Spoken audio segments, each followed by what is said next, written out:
Allez, on va prier.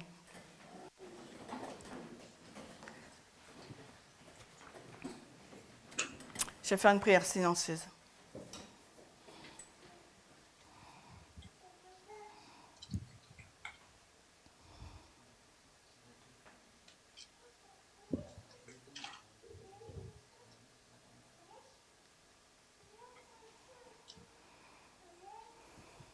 Amen.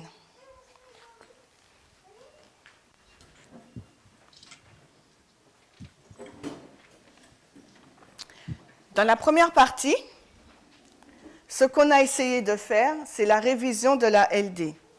On a regardé au flyer, à l'image de cette présentation que vous allez retrouver sur YouTube, et on a essayé de relever les points importants. Nous savons que nous sommes dans l'agitation de la loi du dimanche. Donc le sujet de la loi du dimanche, c'est-à-dire l'égalité des genres, le féminisme radical, est agité. Que ce soit aux États-Unis, en France ou partout dans le monde, c'est agité.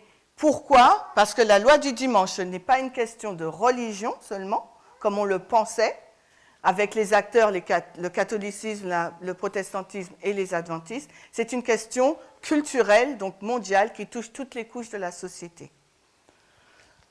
Ensuite, on a essayé de faire le lien, de comprendre, on a essayé de comprendre pourquoi, en 2022, ou dès le commencement de la LD, on pourrait remonter jusque-là, en 2018 ou bien en 2019, vraiment à l'AC, comment le Seigneur il a déconstruit, donc comment il a déconstruit nos fausses doctrines par rapport à la loi du dimanche, parce que nous, on était dans l'histoire de 1888 avec la thématique de l'adoration, donc sabbat versus dimanche, comment Dieu il a déconstruit nos doctrines par rapport à la LD, et en même temps, en déconstruisant nos doctrines, il déconstruisait notre expérience quotidienne et future par rapport aux thèses de la loi du dimanche. Donc en fin de compte, il a agi comme il agit toujours à deux niveaux, intellectuellement et spirituellement. Afin de nous mettre au XXIe siècle dans le contexte de la loi du dimanche et la dispensation du genre. Donc il a commencé par déconstruire l'histoire de 1888, d'accord, avec le sabbat, avec la Constitution. On pensait que les protestants allaient amender ou modifier la Constitution pour que le 7e royaume arrive, mais l'histoire réelle, qui est beaucoup plus compliquée que l'histoire biblique, nous montre qu'en fin de compte, les protestants ne veulent pas renverser la Constitution, mais ils veulent l'interpréter selon leur façon de lire. Et on sait qu'aujourd'hui, ils sont vraiment axés sur l'originalisme. Il a déconstruit aussi nos biais par rapport aux différents acteurs. On était vraiment focalisé sur donc, les protestants, les catholiques et les adventistes. Et il nous montre qu'en fin de compte, la LD, ce n'est pas que le religieux. Nous, on voit le monde, on voit la question de la LD dans notre bulle chrétienne, mais il a voulu nous faire sortir de notre bulle chrétienne pour entrer dans la réalité américaine qui nous montre que depuis les années 2000, la génération Z, qu'on l'appelle, qui est née donc à partir des années 1995, si je ne me trompe pas, déclare ne pas adhérer à la croyance religieuse ou à la religion de leurs parents. Donc, ce que les commentateurs et les journalistes décrivent comme étant un changement radical, et on va le lire, je l'espère plus tard, de la pensée ou de l'identité, du socle religieux des États-Unis, qui disent que maintenant, depuis les années 2000, l'Amérique est une nation post-chrétienne.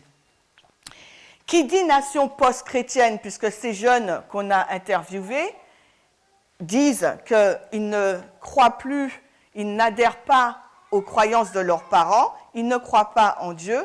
Donc, qui dit ne pas croire en Dieu dit qu'ils sont athées. Donc, de notre focus sur la droite chrétienne en 2019, d'accord, notre focus sur la droite chrétienne, la majorité morale, d'accord, notre focus sur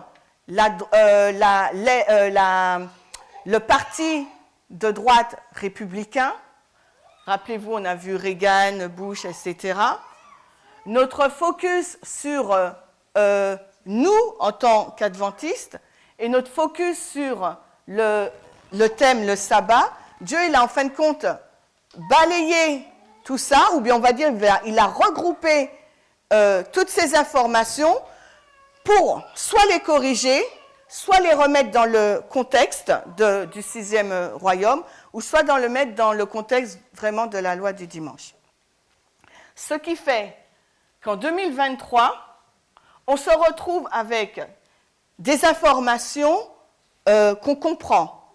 On comprend donc que la loi du dimanche, c'est un test. On comprend que le thème, la thématique, le sujet qui agite, c'est l'égalité des genres ou le féminisme radical. Et depuis l'année 2022, on comprend aussi qu'il faut qu'on prenne en considération le contexte dans lequel vit ce sixième royaume. Donc, c'est un royaume qui est post-chrétien maintenant, donc on va prendre en considération l'athéisme, le nouvel athéisme. Mais dans cette histoire de droite chrétienne aussi, Dieu nous montre qu'il ne faut pas regarder qu'au niveau, peut-être que ça, dans la droite. D'accord ? Il nous montre qu'il y a l'extrême droite. Il y a aussi des personnes là, mais il nous montre aussi qu'il y a un troisième parti, le libertarianisme. Donc ça, c'est l'aile droite. Ça, c'est le libertarianisme. Mais il nous dit que dans cette question de la loi du dimanche, il faut aussi intégrer ces deux notions. Et ce qu'on voit aussi dans cette question de loi du dimanche, c'est que la pensée libertarienne, d'où notre étude, le titre, la pensée libertarienne dans la guerre culturelle, nous montre que même si le parti libertaire, on ne l'a pas vu, hein, la première partie, mais je le dis simplement, le parti libertaire est un troisième parti, il se retrouve au sein de l'aile droite. Pourquoi ? C'est l'une de nos questions, c'est une question à laquelle il faudra se poser. Et pourquoi la pensée libertarienne influence-t-elle autant l'aile droite, le nouvel athéisme, et qui d'autre aussi ? Nous, le mouvement. Et on a vu que cette pensée libertarienne, dès l'année 2018, quand le message du cri de minuit est arrivé, le Seigneur nous a dit « conservatisme social ». Nous étions des conservateurs sociaux. Il nous faut passer en tant que libéraux sociaux. Ça veut dire que nous ne devons pas être racistes, sexistes, homophobes.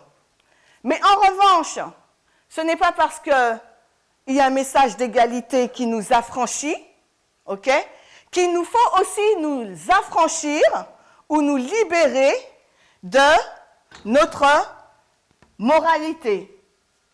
D'accord ? Mais quand ce message est arrivé, au sein du mouvement, le mot libertarien ou le libertarianisme n'a pas été employé. Mais c'est ces deux connotations qui ont été employées. Libéralisme moral, conservatisme social. Mais on va s'attarder, avant de terminer la première partie, on s'est attardé un tout petit peu sur le libéralisme moral. Et quand Dieu nous dit qu'il vous faut passer de conservateurs sociaux à libéraux sociaux, il vous faut embrasser la question de l'égalité. Au sein du mouvement, on a compris égalité égale liberté.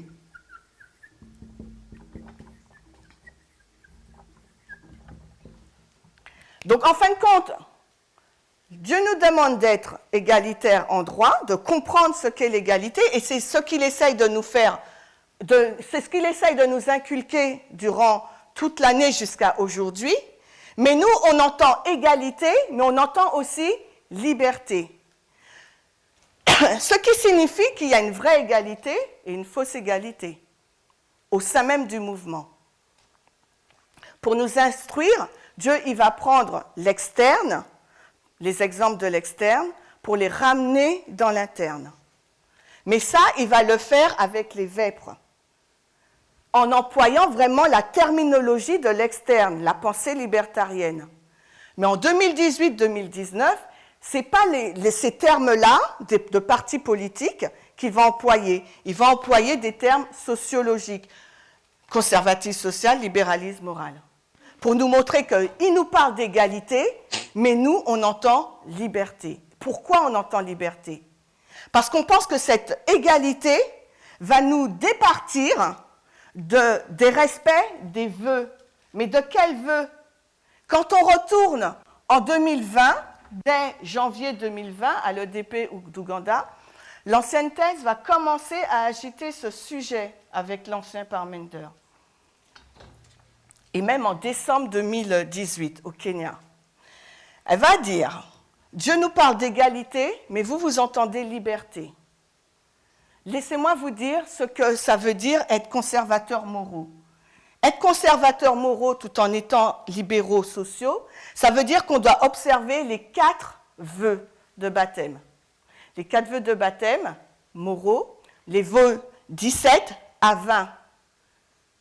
Donc, premièrement, on voit qu'au sein du mouvement, on pense liberté on confond les termes liberté, égalité. Et elle nous dit, on va prendre la diapo.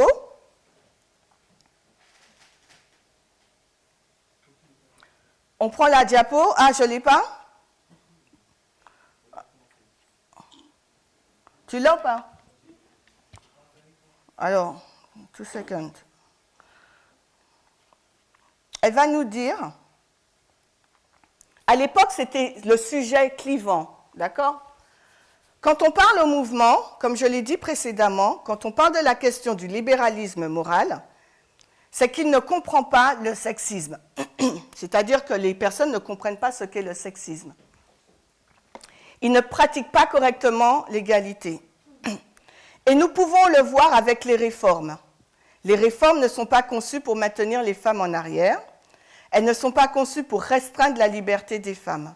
Elles sont conçues pour montrer aux femmes à quoi ressemble l'égalité, que votre valeur et votre confiance en vous ne viennent pas de ce que vous portez.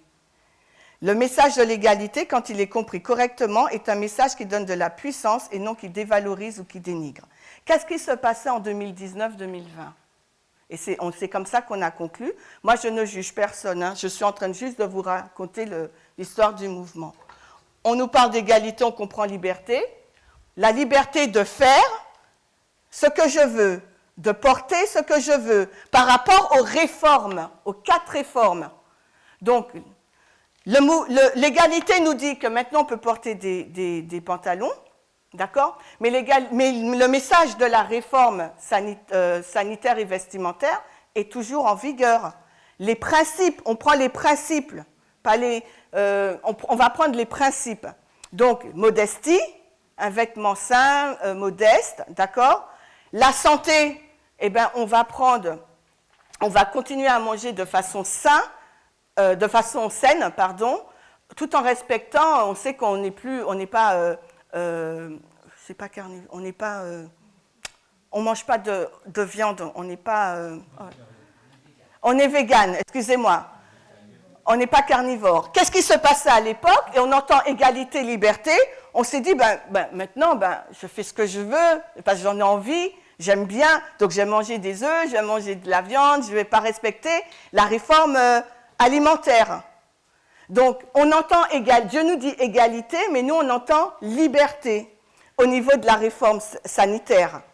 Au niveau de la réforme vestimentaire, donc, on se dit, le monde, depuis longtemps qu'on comprenait l'égalité, d'accord, il la comprenait avant nous même, il la respecte avant nous, donc eh ben, pour pouvoir évangéliser le monde et pour pouvoir être comme le monde, en égalité, ben, je vais porter des bijoux parce que j'ai envie de le faire et parce que j'aime bien, ou j'aime mettre des tatouages, ou bien voilà. Alors que les vœux auxquels on a adhéré et les vœux moraux qui font notre identité sont toujours là.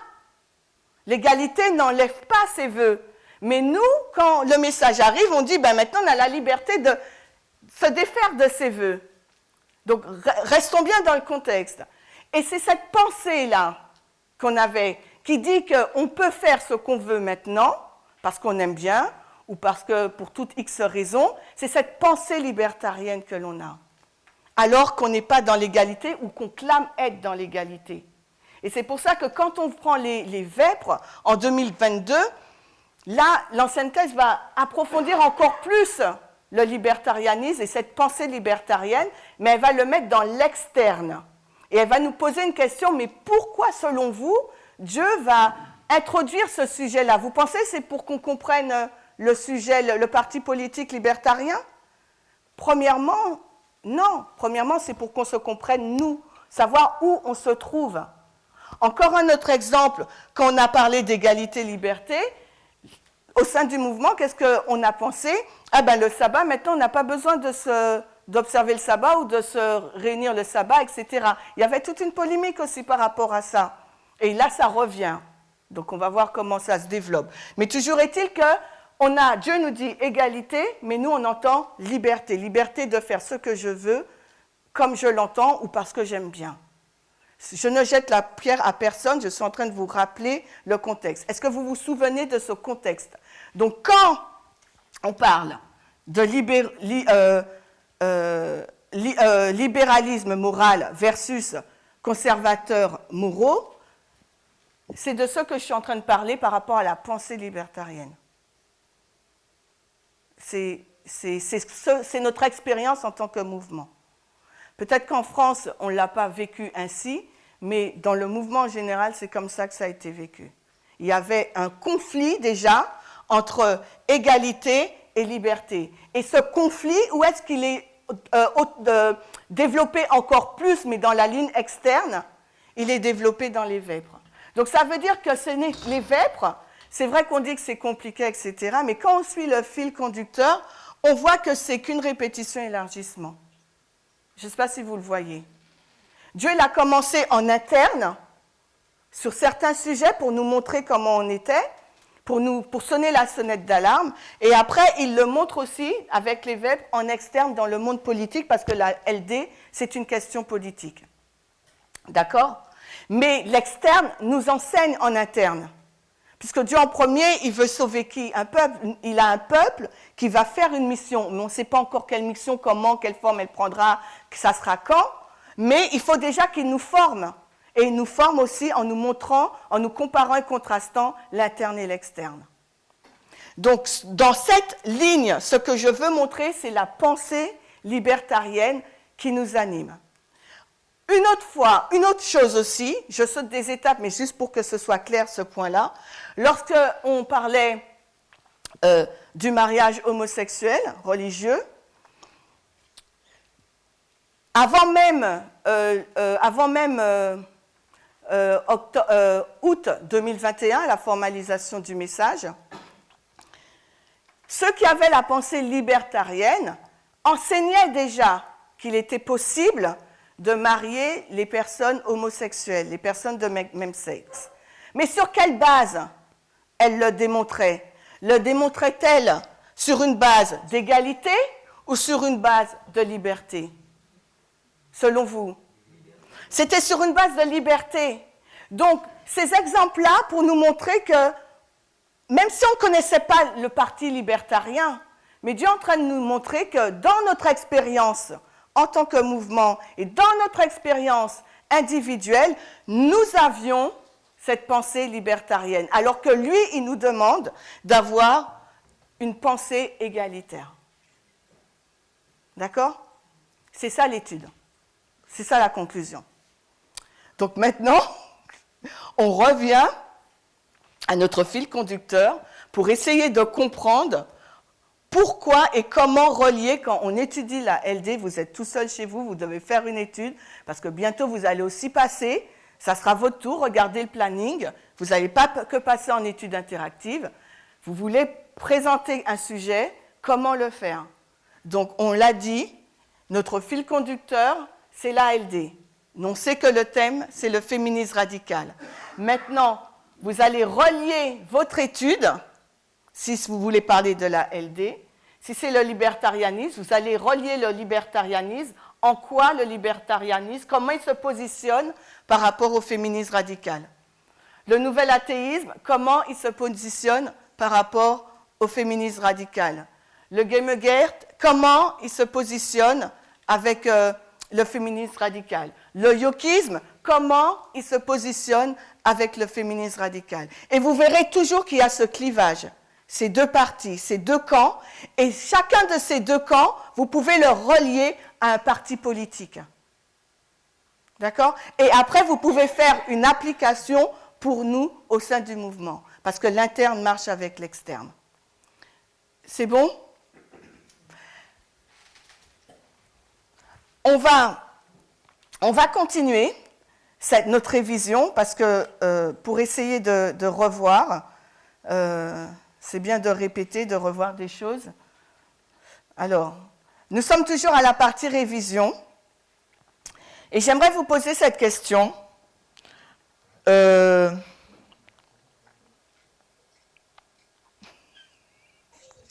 Pour essayer de faire rigoler. Est-ce que vous pouvez vous rappeler, est-ce que vous vous souvenez comment le sujet de l'égalité a été trouvé? On a fait un séminaire dessus, Muriel, Michael et moi, on a parlé de ça. Est-ce que vous vous souvenez, sans rentrer dans les détails, on prend comme tout à l'heure les mots-clés.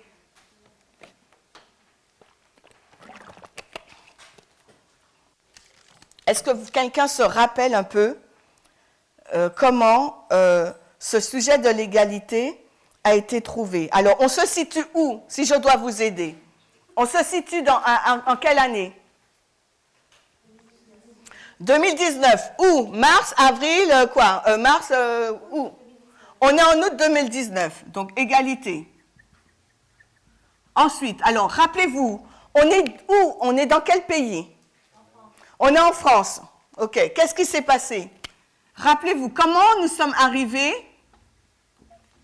à l'égalité? Parce qu'en faisant ça, vous voyez qu'en fin de compte, le message, il ne fait que de se répéter. Hein. C'est toujours la même chose. Roi du Nord, roi du Sud, non? En août 2019, roi du Sud, roi du Nord? Je ne me rappelle pas trop.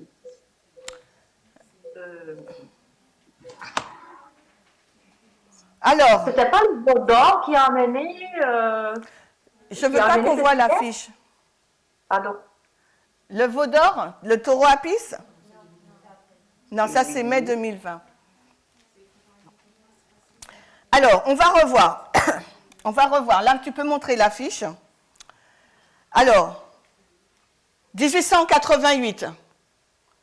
La Constitution, on ne comprend pas l'histoire de... On ne comprend pas l'histoire de 1888.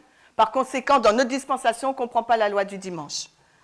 On ne comprend pas le rôle de la Constitution d'un État, un État séculier, d'accord? Et on est en plein dedans en France, hein, cette semaine, on était en plein dedans dans le rôle de l'État, d'accord? Et les institutions jumelles, sabbat, dimanche. Ensuite, il nous fallait comprendre les sujets,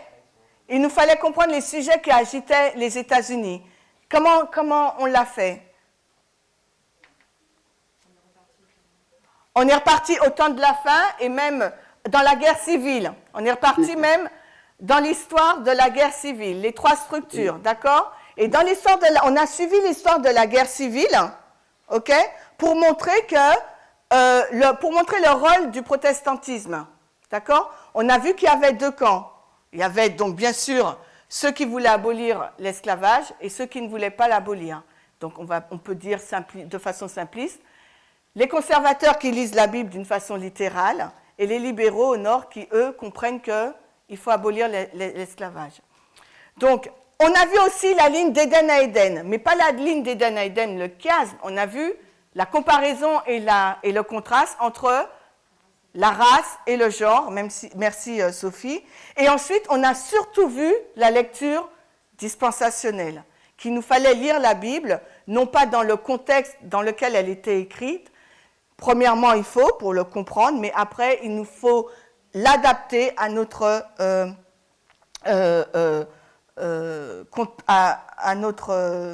époque. Et on a vu aussi les 3 lois du dimanche, d'accord, dans la ligne du protestantisme, 68, dans les années 50, 1950, et dans notre époque. Donc ça, c'est la façon dont Dieu nous a conduits pour comprendre la loi du dimanche. Donc maintenant, ensuite, sur quel focus il s'est axé sur quelle chose? Donc il nous donne déjà les 3 lois du dimanche, il déconstruit avec nous, il nous montre la race et le genre qui ont le même fondement, mais après, qu'est-ce qu'il va nous montrer? Il va nous montrer que la loi du dimanche est une question politique. Donc qu'est-ce qu'il va nous montrer? Où est-ce qu'il va axer de façon étroite? On est toujours en 2019. Il va nous montrer quoi en 2019? Sur quoi on s'attarde, nous? La Constitution, mais après, quel acteur? Les acteurs, quel acteur? Il va se focaliser sur l'acteur phare qu'on comprend, nous, pour 88. Il va s'axer sur les protestants. Jean-Marie l'a fait, la majorité morale. Vous vous rappelez ou pas? Donc, dans la majorité morale, qu'est-ce qu'il veut nous montrer par rapport au genre?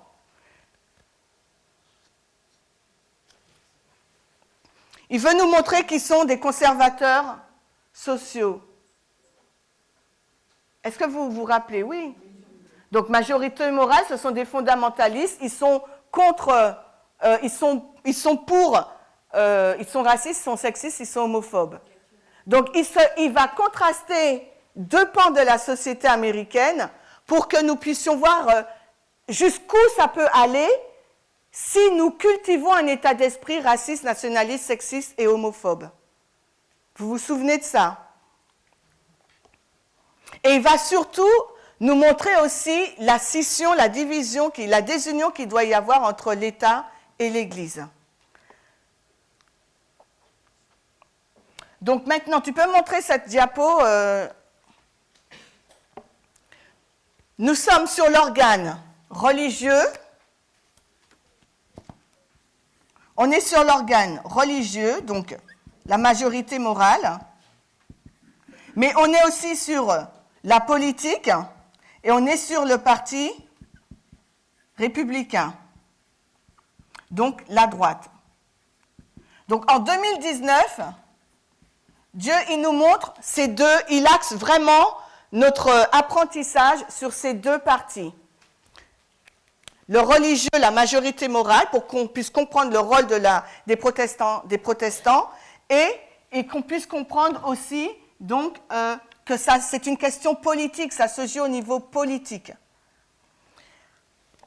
Il va nous montrer, il faut qu'on s'intéresse donc maintenant au législatif, à l'exécutif, mais aussi au judiciaire. Donc déjà en 2019, il nous donne beaucoup de bases. Et dans cette liste, le projet Blitz, Ronald Reagan à Donald Trump, la majorité morale, le Tea Party, par rapport à notre étude, par rapport à la pensée libertarienne, quel élément vous prendriez? On ne va pas le voir tout de suite, mais déjà, juste pour vous montrer que ce n'est les VEP, ce n'est qu'une répétition, un élargissement. Et qu'on connaît et on comprend déjà cette histoire. Donc si on comprend déjà cette histoire en 2019, quand on regarde les vêpres, c'est plus simple à comprendre parce qu'il faut qu'on voit que c'est une répétition élargissement. Dans les acteurs et les projets, projet Blitz, Ronald Reagan à Donald Trump, la majorité morale et le Tea Party, d'après vous, quel élément, singulier ou pluriel, on peut choisir pour identifier la pensée libertarienne? guess, devinez, même si vous ne savez pas. Le Tea Party? Quelqu'un d'autre? Pourquoi tu choisirais le Tea Party? Comme ça ou tu... Tu peux pas... Tu as raison en plus, c'est le Tea Party, mais tu sais pas le remettre... D'accord, et elle a entièrement raison. Donc déjà là, en 2019, juste pour vous montrer que le libertarianisme, dès 2019, à l'accroissement de la connaissance, Dieu nous en parlait déjà. Donc ce n'est pas quelque chose de nouveau. Vas-y. Parmi ce que j'essaie d'expliquer, c'est que les verbes peuvent sembler difficiles. Le terme libertarianisme, on l'a entendu pour la majorité d'entre nous avec les études des vêpres. Ce que je veux montrer, que ce n'est pas quelque chose de nouveau. Dès 2019, Dieu il introduisait déjà cette pensée sans utiliser le terme. Donc je vous ai demandé de choisir parmi les 4, tu peux remettre la fiche s'il te plaît, parmi les 4 acteurs ou projets, lequel selon vous, ou lesquels selon vous, véhiculent la pensée libertarienne. Et Rosemary a répondu le Tea Party. Et elle a entièrement raison, et je lui ai demandé pourquoi, mais c'est flou dans sa tête. Donc, je ne rentre pas dedans encore, mais je veux juste vous le mettre là, Tea Party.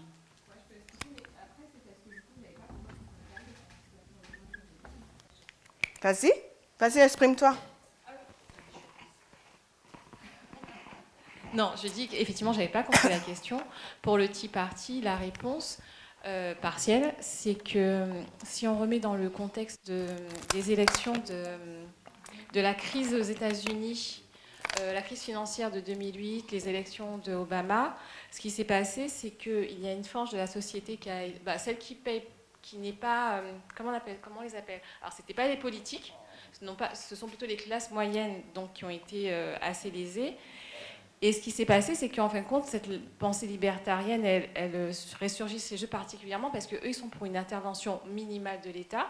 Parce que qui veut dire gros État veut dire beaucoup de taxes, beaucoup d'impôts, en partie. Donc c'est pour ça qu'on peut relier la pensée libertarienne avec la notion de petit État avec le Tea Party. Alors... en 2008, avec la crise qui s'est passée, plus aussi la mise en place de l'Obamacare. C'est ça. Et du président Obama aussi, sa personne même. Okay. Merci Sophie. Donc, regarde le micro. Tu as dit petit gouvernement, grand gouvernement. Tu as dit que le Tea Party, ils étaient pour un petit gouvernement. S'il faut que tu places petit gouvernement, grand gouvernement, avec cette notion d'égalité, liberté, tu la mettrais où? Tu les placerais comment?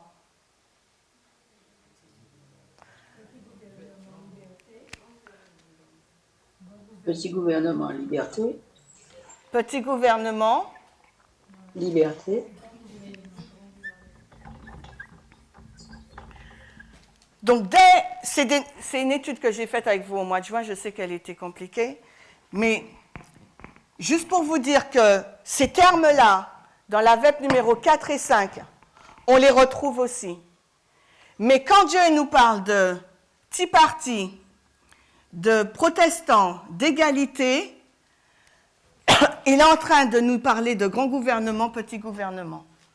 Tout cela pour vous dire que si on comprend le DP, c'est pour ça à chaque fois on a pris du temps à réviser cette DP en France. Si on comprend ce qui s'est passé à l'AC, les sujets qui ont été développés, quand vous allez revenir dessus, vous verrez qu'en fin de compte, les VEP, c'est qu'une répétition, élargissement des sujets qui ont été développés en 2019 à l'EDP. Même si le terme libertarianisme n'était pas utilisé, mais c'est ce que Dieu nous disait déjà. Donc là, même si il ne s'était pas dit égalité versus liberté, on sait avec le Tea Party qu'il y avait cette tension déjà, quand on parle d'égalité, on parle, et son opposant, c'est la liberté. Donc, en 2019, on savait déjà qu'en août 2019, si dans l'externe, il y a déjà cette tension entre l'égalité et la liberté, dans l'interne, on aurait eu aussi la manifestation de cette même tension. Donc, ce qu'on vit, en fin de compte, Dieu, il est en train de nous montrer qu'il n'y a rien de nouveau, il ne nous surprend pas, il nous a déjà tout révélé. Sauf qu'il faut qu'on le voie et qu'on arrive à le retracer. Donc, les vêpres, ce n'est qu'une répétition et un élargissement de l'EDP 2019. Et cette EDP, elle est vraiment centrale, elle est vraiment cruciale pour comprendre. On continue. Mais on peut aussi relier la pensée libertarienne avec Donald Trump. D'accord ? On le verra après. Donc forcément, pour la pensée libertarienne, la menace, c'est le thème de notre loi du dimanche. D'accord ? Donc on ne peut pas dissocier, et je parle bien de pensée libertarienne, on ne peut pas dissocier la thématique de la LD avec la pensée libertarienne, parce qu'il y a un conflit, ou bien avec la droite, si vous voulez, d'accord ? Et on va le comprendre plus tard. Donc, on va rappeler ce que nous a permis de comprendre ces études par rapport sur la nation américaine. Donc, qu'est-ce que ces études qu'on a là nous ont permis de comprendre en 2019 sur la nation américaine, qui nous sont utiles aujourd'hui? Parce que quand on revient dans le contexte de 2019, on a l'impression que notre tête, elle était grosse comme ça, il y avait énormément d'informations, mais maintenant, ces informations, on les a digérées, on les comprend mieux. Donc, est-ce que quelqu'un pourrait me dire ce que ces études ont permis de comprendre sur les États-Unis pour nous permettre de rectifier notre vision de la LD? Ça peut être n'importe quoi. Qu'est-ce qui parle? Ils nous ont permis de comprendre comment le développement, en tout cas le développement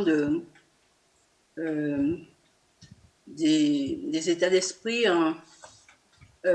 aux États-Unis. Oui. Pour que tous les états d'esprit, quand je dis ça, cela correspond au mouvement qui se sont formés face aux états d'esprit, et on a pu comprendre notre message à la lumière de cette société. Ok. Est-ce que quelqu'un d'autre veut répondre? Merci, Dina. Non. Donc, ce que je dirais, moi, ce que je comprends, c'est, rappelez-vous la citation qu'on a vue en amont, ça nous a permis de voir que la profession de foi des États-Unis, d'accord, sur la Constitution, l'égalité des hommes et les droits inaliénables, en fin de compte, ils les bafouent. Ils les ont bafoués dès le départ, et encore plus dans les mouvements des droits civiques. Ce qui nous permet de comprendre que la société américaine, elle est scindée entre deux camps. Et il y a un camp qui est pour l'égalité et un camp qui est contre, on va dire, c'est un camp qui est progressiste, on va dire, et un camp qui est vraiment traditionnaliste, qui est conservateur. Et cette notion de conservatisme et cette notion de progressiste ou de progression ou de libéraux sociaux a été encore plus ancrée dans notre tête quand on a regardé l'histoire des trois mouvements.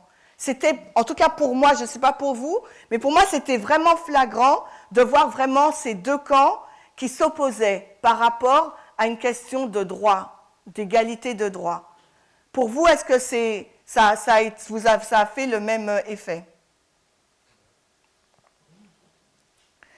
Surtout qu'on a pris certaines affaires judiciaires qui nous ont permis de mieux voir les actions de des protestants fondamentalistes, ça nous a renvoyé à nous pour voir jusqu'où notre conviction ou nos croyances doctrinales, jusqu'où on peut aller.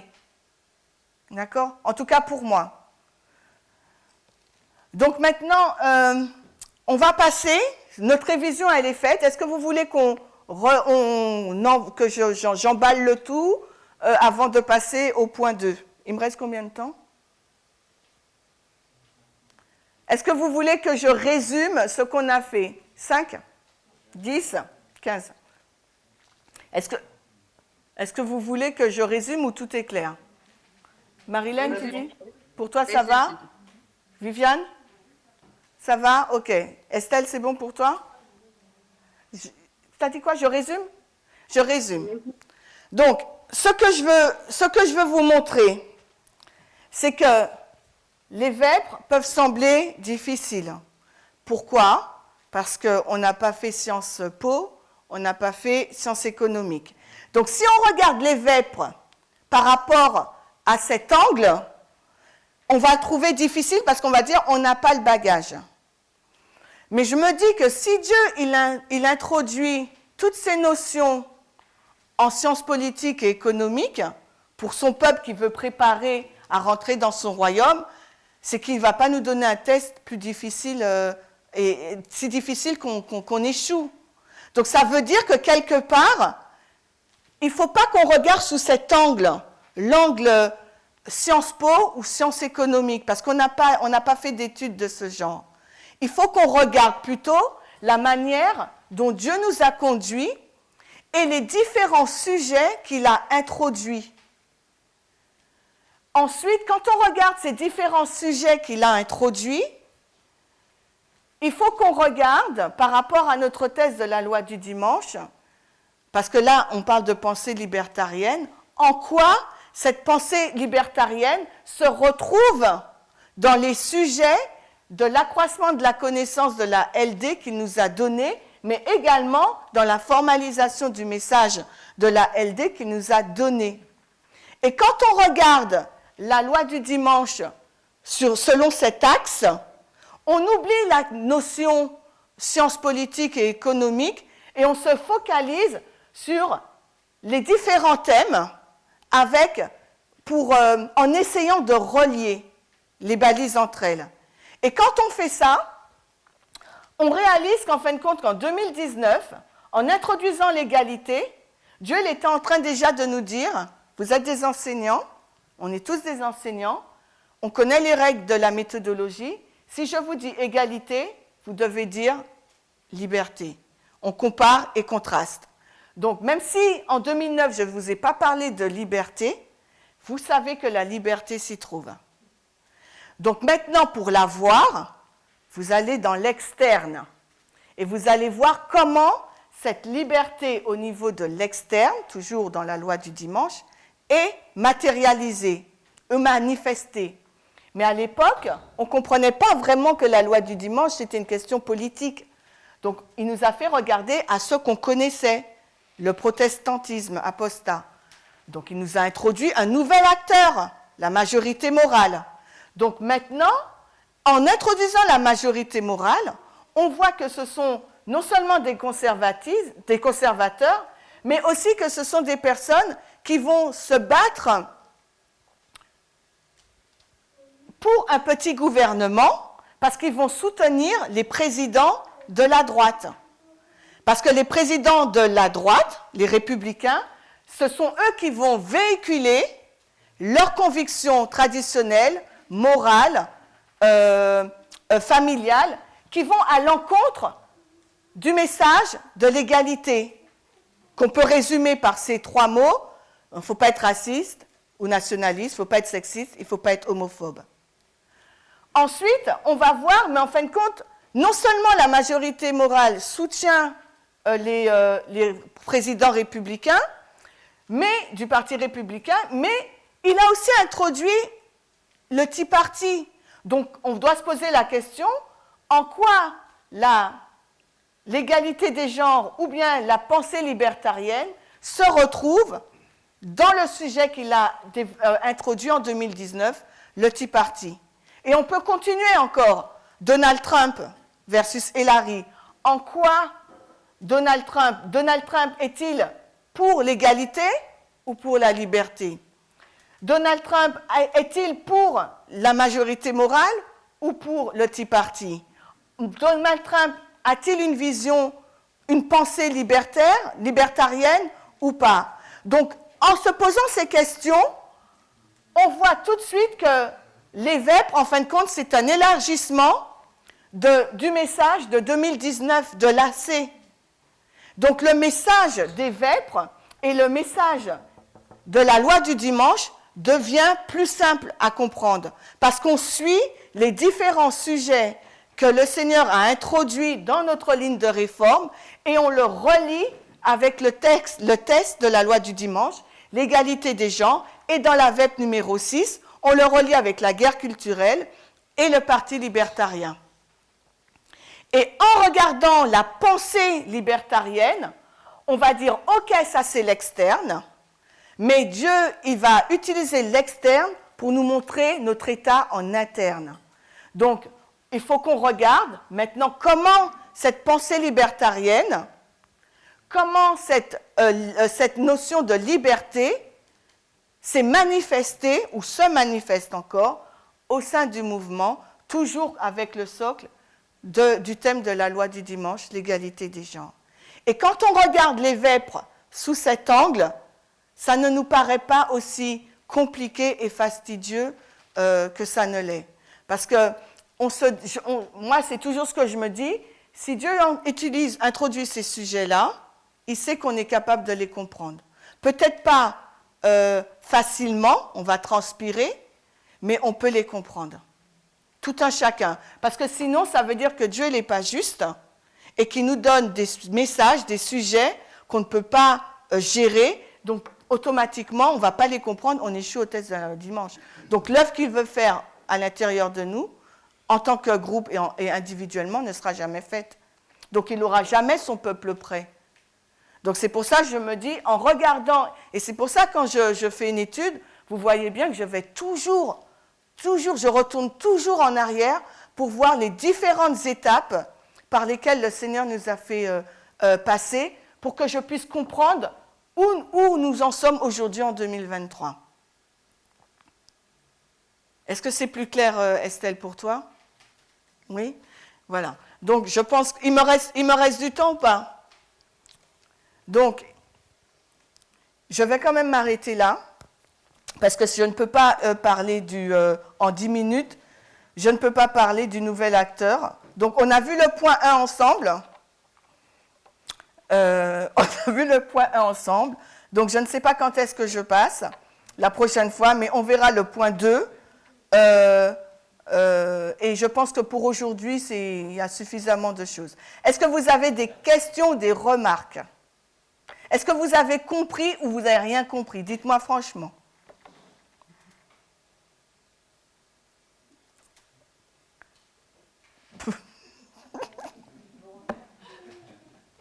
Si, maintenant, si on me pose la question d'où vient la LD. Alors, qu'est-ce qui parle ça, Nick? C'est Marie? Oui. D'où vient la LD? De quel livre c'est tiré? Je ne comprends pas ta question exactement, Marie. Ce n'est pas une question. Je dis que j'ai compris ça, parce qu'avant, si on m'avait posé la question d'où vient la LD, je ne pouvais pas répondre. Mais là, en fait, bon, ce sont des choses qu'on a étudiées par rapport à 1888. Bon, j'ai compris des points. Bon, J'ai compris. Merci de ton intervention, Marie. Bonjour Chimène, c'est Dolly. Oui, Dominique. Dolly. Ah, Dolly, bonjour Dolly. Par contre, j'ai des questions après, Jimène. Alors, j'ai une question. Quand tu as parlé des protestants et de leur attitude par rapport à leurs convictions. Là, en 2019 Oui, tu sais, la majorité morale. Voilà. Est-ce que ça voudrait dire, par exemple, si nous ou les adventistes ont des convictions qu'ils veulent défendre par rapport à leur foi, ils peuvent avoir aussi des attitudes mauvaises vis-à-vis de leur prochain, tout comme tout comme les protestants de la majorité morale? Oui, je ne sais pas si tu as vu sur le forum, je crois que c'est Natacha qui avait envoyé dernièrement là, une vidéo sur la position de l'Église par rapport au mariage homosexuel. Oui. Pensant Oui, bien faire, pensant défendre nos convictions, la Bible, hein, ce qui est écrit dans la Bible ou l'esprit de prophétie, eh ben, on peut se positionner du mauvais côté par rapport à notre dispensation.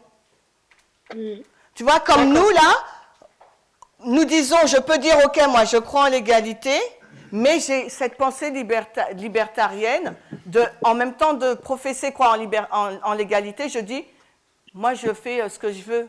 Si j'ai envie de me faire un piercing, voilà, je me fais un piercing. Donc on peut défendre une cause et croyance juste, et en fin de compte, on est à côté. Donc ce que Dieu veut faire aussi, c'est déjà rétablir notre vision de ce qu'est le royaume de Dieu, pour ne pas se tromper non plus dans nos combats, en fait, dans nos convictions déjà. Alors, parce que c'est juste, et c'est ce qu'on a vu en première partie, je ne sais pas si tu te rappelles. Donc, on a pris l'exemple, bien sûr, de la LD, mais quelqu'un pourrait prendre l'exemple du féminisme radical hein, aussi. Hein. Donc, moi, mon étude porte sur la LD, le développement de la LD. Donc, Dieu, depuis 2019, mais on peut même remonter à 2018, hein, il est en train de déconstruire à la fois la doctrine, mais aussi notre état d'esprit. Parce que s'il ne déconstruit pas à la fois nos fausses doctrines et notre expérience, basée sur ces fausses doctrines, qu'est-ce qui va se passer? Ben, on échoue au test. Et le scellement, il est intellectuel et spirituel. Donc, c'est pour ça que Dieu doit agir sur les deux niveaux. L'intellect, ce qu'on croit, ce sur nos fondements hein, doctrinaux, mais aussi notre expérience. Donc, voilà. Donc on voit en fait, c'est intéressant de voir effectivement ce que ça peut donner quand on voit les protestants apostats, comment ils défendent leurs propres convictions, mais ça fait du mal en fait, ça montre pas l'amour du prochain, donc on peut être comme ça si on fait pas attention. Voilà. Tout à fait, d'où la règle d'or, on l'a pas mis dans notre... on l'a pas mis, mais comme tu en parles, on ne peut pas tout mettre, hein. Mais là aussi, en 2019, si vous vous rappelez, on a eu la règle d'or. Et quand vous reliez aussi la règle d'or avec le test de l'égalité des genres ou la pensée libertarienne, vous voyez que tout est lié. Hein. Donc Dieu est vraiment en train de nous rééduquer. Et tout est là, quoi. Peut-être qu'on ne voit pas encore comment la loi du dimanche va se passer, etc. Mais quand on verra plus clair, je suis persuadée qu'on pourra revenir encore dans l'AC de 2019 et voir que le sujet il était déjà exposé. Sauf qu'on ne le voyait pas, ce n'était pas encore le temps. Parce qu'à chaque fois que je fais cet exercice, à chaque fois, je trouve que le sujet était déjà présenté. Est-ce qu'il y a d'autres questions? Le téléphone, il est chargé, chérie. Pardon? Il y a quelqu'un qui a parlé, je n'ai pas entendu. Hein. Donc, il n'y a plus de questions, ça va, il n'y a pas de remarques? Ma question ou suggestion, c'est qu'on est vegan. Par exemple, bon, c'est peut-être bête, mais bon, En fait, on se retrouve dans une situation, on a besoin d'une transfusion sanguine. Donc, on est vegan, que fait-on? Ben, tu as besoin d'une transfusion sanguine. Nous, on fait les transfusions sanguines, non? On accepte les transfusions sanguines, nous. Non, mais c'est pas ça. Ah, tu veux dire que si tu es végane, est-ce que tu peux accepter la transfusion sanguine d'une personne qui n'est pas végane? Oh ben, je ne sais pas, moi, par exemple, quand on se retrouve dans une situation où on a besoin d'une transfusion sanguine, on ne connaît rien de la personne qui fait ce don-là, on ne connaît rien. On ne sait rien, on ne connaît rien. Oui, et donc, est-ce que ça pose problème ou pas? C'est une question, oui. Ben, pour moi, non, ça ne pose pas de problème. Je ne vois pas Je ne vois pas en quoi le fait... Je pourrais peut-être laisser ça à quelqu'un de scientifique, donner une raison scientifique, mais en tout cas, je sais qu'au niveau de l'adventisme, en dehors même du mouvement, on n'a aucun problème avec ça. D'accord. Pour Alors, scientifique, c'est bon, hein, c'est par rapport qu'on est vegan, on mange pas, si on mange pas ça, c'est par rapport à ça que je pose la question. J'ai compris. Puisque la personne, elle mange de la viande, donc est-ce que son sang, il est pur pour nous qui sommes véganes? J'ai compris ce que tu veux dire. Voilà. Alors, j'aimerais apporter une rectification. J'aime pas trop entendre le terme vegan parce que le véganisme, c'est une philosophie. Et ce terme vegan, je pense qu'il faut faire attention. Oui, tu voudrais qu'on emploie quoi? Végétalien, c'est plus juste? Oui. Oui, tout à fait. Oui. Oui, merci Dina. C'est bon, est-ce qu'il y a d'autres... Gérard, tu voulais dire quelque Autre chose? suggestion que je voulais faire, une question, pardon. Végétalien ne mange pas de fromage. Végétarien mange du fromage. D'accord, ok. Oui, est-ce qu'il y a une dernière remarque et on finit? Oui, par rapport au wokisme, au vorisme, est-ce que des enfants de 3 ans, enfin, est-ce que c'est pas une question que je vais te poser, mais c'est des suggestions par rapport aux plaintes des parents, aux larmes des parents, des enfants de 3 ans, 4 ans se trouvent en classe. Bon, c'est pas peut-être ton rôle. J'ai pas compris ce qu'elle dit. Je suis désolée. En fait, par rapport aux larmes des parents avec des enfants de 3 ans, 4 ans qui se retrouvent en classe avec l'éducation sexuelle, qui doivent se toucher. Alors justement, Même for Liberty, d'accord? Donc c'était notre point 4, je crois. Donc on va parler de ça. Je ne vais pas répondre à ta question maintenant, Marie. Justement, tu poses un problème au cœur de la guerre culturelle. D'accord? Et là encore, donc la question de Marie, c'était par rapport à l'éducation sexuelle des enfants de 3 ans. Donc on va voir jusqu'où cette philosophie ou bien cette pensée nous amène.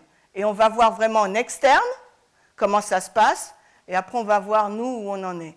Donc Marie, on parlera de ça, mais je dois y aller progressivement avant d'entrer dans cette... D'accord, pas de souci. Il faut qu'on voit le Parti libertarien, et il faut qu'on voit le Parti libertarien après de prendre l'exemple. Donc la dernière, il n'y avait pas d'autres remarques. Donc je vous remercie pour votre écoute et votre participation.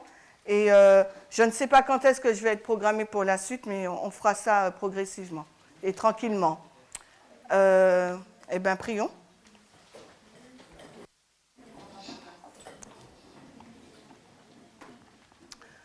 Seigneur, nous voudrions te remercier parce que, à première vue, c'est vrai, le message de la loi du dimanche semble difficile, mais quand on suit tes pas, quand on suit la façon dont tu nous diriges, sans perdre de vue le fil conducteur, eh ben, ça devient plus clair. Je te prie de nous fortifier et de nous donner cette envie d'étudier, qu'on ne puisse pas étudier de façon superficielle, mais que nous puissions vraiment essayer de comprendre et en reliant, de comprendre de cause à effet, Seigneur. C'est ainsi que nous serons enracinés et que nous n'ayons pas peur d'échanger entre nous, et c'est ainsi que nous grandirons. Nous te prions pour le reste de ce sabbat, et nous voyons à quel point, Seigneur, est vraiment large, profond, et ça demande énormément de temps, Seigneur, et nous te demandons vraiment de nous aider à trouver ce temps ensemble pour pouvoir étudier ensemble, mais aussi individuellement, afin que les échanges puissent être plus constructifs et apporter les uns aux uns les autres. Bénis le repas que nous allons prendre, et que tu puisses nous permettre de nous retrouver dans quelques instants. Au nom de Jésus. Amen.